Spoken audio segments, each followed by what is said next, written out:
Praise the lord. ప్రభువైన యేసుక్రీస్తు నామములో మీ అందరికీ నా యొక్క వందనాలు. అందరూ బాగున్నారా? ప్రతిదినము దేవుని యొక్క వాగ్దానం ద్వారా నడిపించబడుతున్నారని ఆశిస్తున్నాను. ఒక చిన్న విషయాన్ని నేను మీకు గుర్తు చేయాలనుకుంటున్నాను. ఏంటంటే, శ్రమలు వచ్చినప్పుడు మనలో మనమే దేవుని కార్యాలని, మన గతంలో దేవుడు చేసిన కార్యాలను గుర్తు చేసుకుంటూ ఉన్నారనుకోండి, మీరు ఎంత శ్రమలో ఉన్నప్పటికీ ఆటోమేటిక్గా మీ హృదయంలో తెలియని ఆనందం అనేది కలుగుతూ ఉంటుందండి. అంటే మీరు శ్రమలో ఉన్నప్పుడు మీలో మీరు పొందుకునే ఆనందం అనేది మీకు ఒక నూతన బలాన్ని ఇస్తుంది. అలాంటి బలము మనుషులు ఇవ్వలేరు, కానీ దేవుడి వల్లే, దేవుడు చేసే కార్యాల వల్లే ఆ బలము మీలో నింపబడుతుంది. అలాంటి బలమును మీలో కలిగించడానికి దేవుడు ప్రతిరోజు మాట్లాడుతున్న దేవుడు మాటల మట్టుకు ఆగిపోవట్లేదు, కానీ క్రియల మట్టుకు ఆయన కార్యాలు మీ జీవితంలో జరిగించున్నాడని ఆశిస్తున్నాను. మరి ఇదే కాల సమయంలో ఆయన వాగ్దానాన్ని చదువుకుందాము. నెహెమ్యా గ్రంథము 8వ అధ్యాయము 10వ వచనము. నెహెమ్యా గ్రంథము 8వ వచనము, 8వ అధ్యాయం 10వ వచనము. మీరు దుఃఖపడకుడి, యెహోవా యందు ఆనందించడం వలన మీరు బలము నొందుదురు. చాలా చక్కటి వాగ్దానాన్ని దేవుడు మీరు అందించాడండి.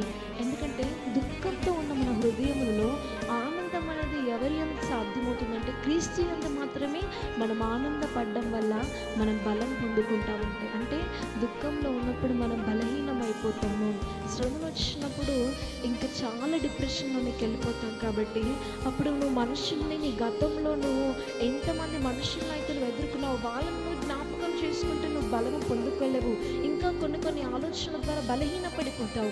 కానీ నువ్వు దుఃఖంతో ఉన్నప్పుడు, నీ గుండె బరువెక్కినప్పుడు, గతంలో నేను యేసయ్య ఏ రీతిగా చేతి పట్టుకున్నాడో, ఆయన చేసిన మేలులో దేన్ని మరవకుండా నువ్వు ఒక్కసారి జ్ఞాపకం చేసుకున్నావనుకో, ఇంకా నీ జీవితంలో నూతనమైన ఆశ, ఇంకా నాకు ఒక మంచి భవిష్యత్తు ఉంది, మంచి ప్రణాళిక దేవుడు నా మీద కలిగి ఉన్నాడు, కాబట్టి ఇప్పటి వరకు నన్ను ఆయన ఈ స్థితిలో ఉంచాడని ఒక మంచి యొక్క ఆనందంతో మీరు ఒక నూతనమైన బలాన్ని పొందుతారు. ఆ బలము అనేది క్రీస్తుని జ్ఞాపకం చేసుకుంటేనే, క్రీస్తు మీ జీవితంలో జరిగించిన మేళ్ళని జ్ఞాపకం చేసుకుంటేనే సాధ్యమవుతుంది. కానీ మరి ఎవరిని జ్ఞాపకం చేసుకున్నా కానీ సాధ్యము కాదు.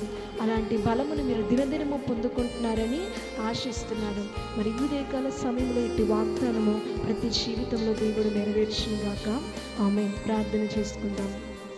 పరలోకమందున్న మా తండ్రి, నీకు వందనాలు. చాలా చక్కటి వాగ్దానాన్ని ఈరోజు మాకు అందించినందుకు నీకు వందనాలు. మేము ఎవ్వరి అందు ఆనందించలేము ప్రభువా, కేవలం నీ అందు మాత్రమే మేము ఆనందించగలుగుతాము. అట్టి ఆనందము ప్రభువా ప్రతి ఒక్కరు తండ్రి, అట్టి ఆనందం ద్వారా బలమునందుటకు సహాయం చేయండి. మహిమ, ఘనత, ప్రభావం చూపించుకుంటూ నమ్మి విశ్వసించిన ప్రతి జీవితంలోనూ ఈ వాగ్దానాన్ని నెరవేర్చమని ప్రభు యేసుక్రీస్తు నామంలో అడిగి వేడుకొచ్చున్నాము తండ్రి. ఆమేన్.